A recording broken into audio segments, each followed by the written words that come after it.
And the only country on Earth to allow it so far is Papua New Guinea, in its waters of the Bismarck Sea, off the island of New Ireland.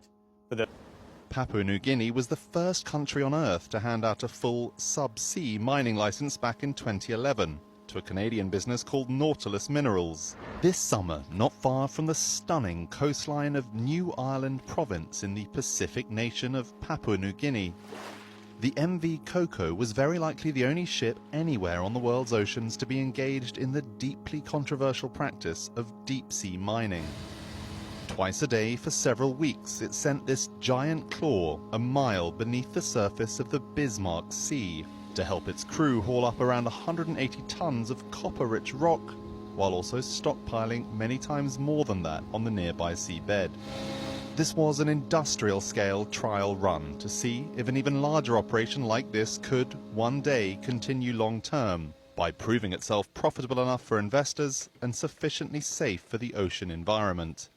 Papua New Guinea, often known as PNG, is among a tiny group of countries that's theoretically approved this kind of underwater extraction in its maritime territory. It's not yet permitted in the Pacific's international waters, where the Coco and team from Magellan were conducting environmental surveys last November for another deep-sea mining firm called the Metals Company. The deep-sea mining industry has always tried to operate in the shadows. Louisa Casson took part in that protest and leads Greenpeace's campaign against deep-sea mining. What we do need is a legally binding moratorium that can stop this industry from causing harm to the oceans. Inside the country's parliament, some lawmakers soon began to raise concerns, including Northern Province Governor Gary Juffa. I was totally against it, and I was mortified. I'm not a scientist, I'm not an expert on mining or seabed mining or what goes on in the oceans. But I did some research and I found out that this activity had not been carried out anywhere else in the world yet. So we were going to be a test case, so to speak. This didn't sit well with me.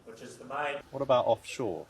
We don't have any offshore operations. Alan, we've just been on a vessel in the Bismarck Sea that is pulling up the ocean floor. Seriously? How do you feel about that? Shocked. I had no idea. I thought the whole thing was mothballed. You're a senior governor in this country. Yeah. And the fact that you don't know about that, how does that make you feel? Deeply worried. We're supposed to have mechanisms that ensure that such things go through a proper vetting and verification process, right? I mean, we are supposed to be a credible country. PNG's licensing process involves several government agencies and ministries, but few operate that transparently, as we learned when we sought out more information. There's currently no minister for mining here in Papua New Guinea. In fact, the man responsible for the industry right now is the Prime Minister. When we asked him for an interview to discuss deep-sea mining, his office insisted there was an official moratorium on the practice, and he therefore refused to discuss it. Natural resources in PNG have often benefited overseas businesses, but sometimes fail to support local communities.